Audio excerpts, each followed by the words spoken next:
sudah matang. Ini tadi prosesnya panjang banget ya, dipanggang, habis itu disuir, dicampur bumbu, terus dioseng sebentar. Nah, kenapa ini dipanggang, kok nggak digoreng? Jadi cemani itu takutnya kalau langsung digoreng itu kan amis.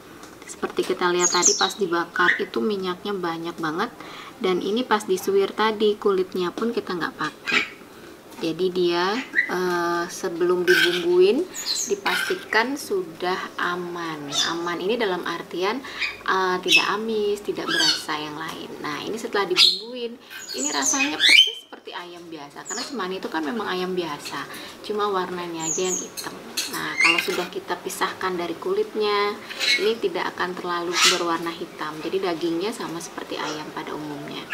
Nah, ini kalau kita coba, aku tadi bumbunya itu pakai bumbu seperti bikin sambal matah ya. Jadi bawang diiris sama cabai rawit, sama terasi, garam, pakai penyedap sedikit, terus pakai jeruk limau. Itu dicampur sama ayamnya, kemudian dioseng sebentar. Dagingnya lembut, ini seperti ayam kampung yang dipanggang, terus dicampur dengan sambal matah. Rasanya persis seperti itu. Aku tadi pas numis atau pas ngoseng itu nggak pakai minyak lagi, karena pada saat dicampur bumbu aku udah isi minyak, jadi dia tidak terlalu berminyak. Ini enak banget nih. Ayo dicoba di rumah. Kalau teman-teman nggak punya ayam cemani, susah nyarinya, bisa diganti pakai ayam potong biasa atau pakai ayam kampung. Ayam kampung lebih enak sih. Nah, kalau bakarnya pun susah, bisa pakai pan di atas kompor atau digoreng aja sebentar.